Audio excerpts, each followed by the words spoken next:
राज्यघटनेच्या lecture series मध्ये आज आपण राज्यघटनेतील भाग 4 कलम क्रमांक 51 अ मध्ये जे मूलभूत कर्तव्ये दिलेले आहेत ते बघणार आहोत। राज्यघटना आपण कलम टू कलम आणि सिक्वेन्स वाईज त्या ठिकाणी पाहत आहोत आणि मूलभूत कर्तव्य हे कशा पद्धतीने राज्यघटनेमध्ये समाविष्ट करण्यात आले किंवा मूलभूत कर्तव्यांबद्दल काय कोणत्या राज्यघटनेतून घेण्यात आले या संदर्भाची सर्व माहिती आपण बघणार आहोत।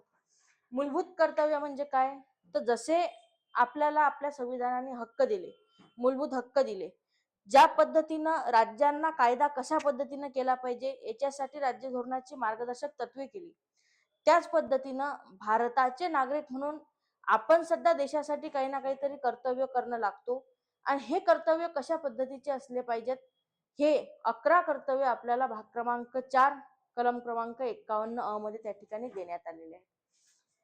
मूलभूत कर्तव्यांच्या संदर्भात जर आपण बघितलं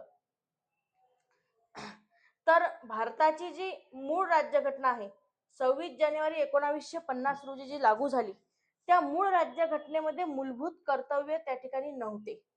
जी 26 जानेवारी 1950 रोजी जी आपली भारतीय राज्यघटना अंमलात आली, लागू झाली, चालू झाली, त्यावेळी भारतीय राज्यघटनेमध्ये भाग क्रमांक 4 किंवा 51 ही कलम नव्हती। भारताच्या मूळ राज्यघटनेमध्ये मूलभूत कर्तव्यांचा समावेश नव्हता। तर केव्हा करण्यात आला? मूलभूत कर्तव्य हे सोव्हिएत रशियाकडनं घेण्यात आले आपण आणि त्यांचा राज्यघटनेमध्ये सहभाग त्या ठिकाणी सरदार स्वर्णसिंग समिती आपण स्थापन केली। ज्यावेळेला भारतामध्ये आणीबाणी लागली त्यावेळेला आपल्याला मूलभूत कर्तव्यांची गरज त्या ठिकाणी भासू लागली आणि मग त्यासाठी आपण सरदार स्वर्णसिंग यांच्या अध्यक्षतेखाली एक समिती स्थापन केली आणि त्या समितीनं ज्याप्रमाणे सोव्हिएत रशियाच्या राज्यघटनेमध्ये मूलभूत कर्तव्य आहेत त्याच पद्धतीनं भारतीय राज्यघटनेमध्ये सुद्धा मूलभूत कर्तव्य घ्यावे यासाठी समिती स्थापन करून त्यांनी सांगितलं की 8 मूलभूत कर्तव्य आपण भारताच्या राज्यघटनेमध्ये त्या ठिकाणी केले पाहिजे। 8 मूलभूत कर्तव्यांची शिफारस राज्यघटनेमध्ये घेण्याबाबतची ही शिफारस सरदार स्वर्णसिंग समितीने केली होती। आपण त्या पद्धतीमध्ये थोडा बदल केला आणि 8 ऐवजी 10 मूलभूत कर्तव्य आपण भारताच्या राज्यघटनेमध्ये त्या ठिकाणी समाविष्ट केले। 42वी घटना दुरुस्ती 1976 अन्वये भाग क्रमांक 4 अ कलम क्रमांक 51 अ भारताच्या राज्यघटनेमध्ये समाविष्ट करण्यात आला आणि या कलम क्रमांक 51 मध्ये एकूण 10 मूलभूत कर्तव्य त्यावेळी समान टाकण्यात आली। 42वी घटना दुरुस्ती 1976 अन्वये मग ही जी मूलभूत कर्तव्य टाकण्यात आली ही मूलभूत कर्तव्य त्यावेळी मी सांगितल्याप्रमाणे घटनेमध्ये किती होती, तर सरदार स्वर्णसिंग समितीने 8 मूलभूत कर्तव्यांची शिफारस त्या ठिकाणी केली होती आणि त्याच्यामध्ये बदल करून 10 मूलभूत कर्तव्य त्या ठिकाणी राज्यघटनेमध्ये टाकण्यात आली। 42वी घटना दुरुस्ती 1976 अन्वये आणि 11वे मूलभूत कर्तव्य 86वी घटना दुरुस्ती 2002 नुसार आपल्या मूलभूत कर्तव्यांमध्ये टाकण्यात आलं। म्हणजे ज्या वेळेला पहिल्यांदा राज्यघटनेमध्ये मूलभूत कर्तव्य टाकले त्यावेळेला 10 होते आणि सध्या राज्यघटनेमध्ये 11 मूलभूत कर्तव्य आहेत। मग हे अधिकचं एक मूलभूत कर्तव्य जे आहे 11वा मूलभूत कर्तव्य हे 86वी घटना दुरुस्ती 2002 नुसार समाविष्ट त्या ठिकाणी करण्यात आलेले आहे। बघा आपल्याला परीक्षेला साधारणतः मूलभूत कर्तव्यांवरती कशा पद्धतीचे प्रश्न येतात, तर मूलभूत कर्तव्य हे मूळ घटनेमध्ये होते की नव्हते, मूलभूत कर्तव्य हे मूळ घटनेमध्ये कुठल्या घटना दुरुस्तीने त्या ठिकाणी समाविष्ट करण्यात आले किंवा मूलभूत कर्तव्य कुठल्या देशाकडनं घेण्यात आले आणि जे 11 मूलभूत कर्तव्य आहेत ते कशा पद्धतीचे आहेत हे आपल्याला परीक्षेला जास्त प्रमाणामध्ये विचारल्या जातं। मग आपण बघूया की आपल्याला देण्यात आलेले किंवा आपल्याला पाळायचे असलेले 11 मूलभूत कर्तव्य हे कशा पद्धतीचे त्या ठिकाणी आहेत।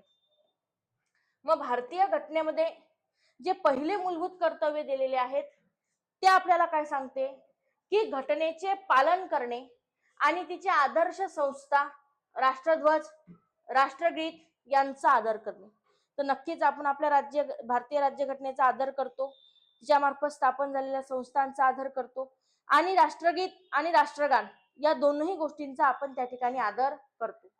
एक गोष्ट लक्षात घेण्यासारखी आहे, मूलभूत कर्तव्य हे आपल्याला वर्ड टू वर्ड पाठ करणं आवश्यक आहे. कारण बरेचदा परीक्षेमध्ये एमसीक्यू विचारत असताना खालीलपैकी कुठले मूलभूत कर्तव्य आहेत किंवा खालीलपैकी कुठले मूलभूत कर्तव्य नाहीत या पद्धतीचे प्रश्न आपल्याला परीक्षेला पडलेले पाहायला त्या ठिकाणी मिळतात.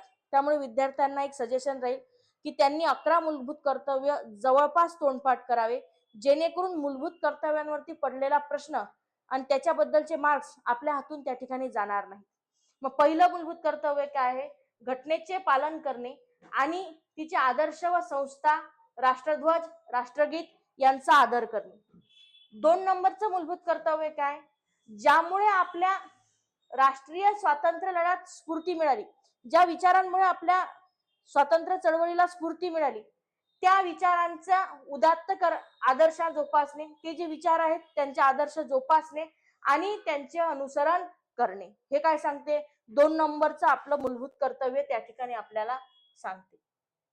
त्याच्यानंतर 3 नंबरचं मूलभूत कर्तव्य आपल्याला काय सांगते? तर 3 नंबरचं मूलभूत कर्तव्य आपल्याला सांगते की भारताचे सार्वभौमत्व, एकता, एकात्मता उन्नत ठेवणे व त्याचे संरक्षण करणे. भारताचे जे सार्वभौमत्व आहे ते एकता व एकात्मता उन्नत ठेवणे व त्याचे संरक्षण त्या ठिकाणी करणे. देशाचे संरक्षण करणे व आवाहन केले जाईल तेव्हा राष्ट्रीय सेवा बजावणे. देशाचे काय करणे? संरक्षण करणे आणि आवाहन केले जाईल त्यावेळेला त्याचे देशसेवेसाठी देश सेवा बजावणे. हे आपल्याला सांगते मूलभूत हक्क क्रमांक 4. त्याच्यानंतर मूलभूत हक्क क्रमांक 5 आपल्याला काय सांगतो? तर धार्मिक व प्रादेशिक, भाषिक किंवा वर्गीय भेदाच्या पलीकडे जाऊन भारतातील सर्व जनतेमध्ये सामंजस्य व बंधुता वाढीस लावणे, स्त्रियांच्या प्रतिष्ठेला उणेपणा असणाऱ्या प्रथांचा त्याग करणे. आता आपण सांगितल्याप्रमाणे आपला भारत देश हा विविधतेने नटलेला देश आहे. मग धार्मिक असेल, भाषिक असेल, प्रादेशिक असेल, वर्गीय भेदाच्या पलीकडे जाऊन एकता आपल्याला त्या ठिकाणी जपायची आहे. त्याच पद्धतीनं भारतातील सर्व जनतेमध्ये सामंजस्य आणि बंधुभाव आपल्याला वाढीस लावायचा आहे आणि स्त्रियांच्या प्रतिष्ठेला उणेपणा आणणाऱ्या ज्या काही प्रथा परंपरा आहेत, रूढी परंपरा आहेत, त्यांचा आपल्याला काय करायचा आहे? त्याग करायचा आहे, असं आपल्याला मूलभूत कर्तव्य क्रमांक 5 त्या ठिकाणी सांगतो. मूलभूत कर्तव्य क्रमांक 6 या ठिकाणी काय सांगतं? आपल्या संमिश्र संस्कृतीचा समृद्ध वारशाचे मोल जाणून तो जतन करणे. आता भारत विविधतेने नटलेला देश असल्यामुळे संमिश्र संस्कृती आहे, समृद्ध अशा प्रकारचा आपल्या भारताला वारसा आहे आणि त्याचं जतन करणे आणि त्याचं महत्व त्या ठिकाणी आपल्याला असलं पाहिजे, असं आपल्याला 6 नंबरचं मूलभूत कर्तव्य हे त्या ठिकाणी सांगतं. 7 नंबरचं मूलभूत कर्तव्य आपल्याला काय सांगतं? तर वने, नद्या, सरोवर, वन्यजीव, जीवसृष्टी यांसह नैसर्गिक पर्यावरणाचे रक्षण करून त्यात सुधारणा करणे आणि प्राणी मात्र्यांबद्दल दयाबुद्धी बाळगणे. मग आपण बघितल्याप्रमाणे आपल्या निसर्गाचं, आपल्या भौतिक संपत्तीचं आपल्याला काय करायचं आहे? रक्षण करायचं आहे. झाडांचं रक्षण करायचं आहे, वन्यजीवांचं रक्षण करायचं आहे. त्या ठिकाणी नद्या, सरोवरे हे प्रदूषित नाही झाले पाहिजेत, हे आपला भारताचा नागरिक म्हणून त्या ठिकाणी काय आहे? कर्तव्य आहे. आणि प्राणी मात्रांबद्दल काय बाळगायची आपल्याला? तर दयाबुद्धी प्राणी मात्रांबद्दल आपल्याला त्या ठिकाणी बाळगायची आहे. 8 नंबरचं मूलभूत कर्तव्य आपल्याला काय सांगतं? विज्ञाननिष्ठ दृष्टिकोन. विज्ञाननिष्ठ दृष्टिकोन आपला असला पाहिजे. मानवतावाद आणि शोधबुद्धी, सुधारणावाद यांचा विकास करणे. आपला दृष्टिकोन कसा असला पाहिजे? विज्ञाननिष्ठ असला पाहिजे, मानवतावाद असला पाहिजे, शोधबुद्धी आपली अशी क्रिएटिव्ह माइंड आपला त्या ठिकाणी असला पाहिजे आणि यांचा विकास आपल्याला त्या ठिकाणी करायचा आहे, असं 8 नंबरचं मूलभूत कर्तव्य आपल्याला सांगतं. त्याच्यानंतर 9 नंबरचं मूलभूत कर्तव्य काय सांगतं आपल्याला? की सार्वजनिक मालमत्तेचे रक्षण करणे, हिंसाचाराचा निग्रहपूर्वक त्याग करणे.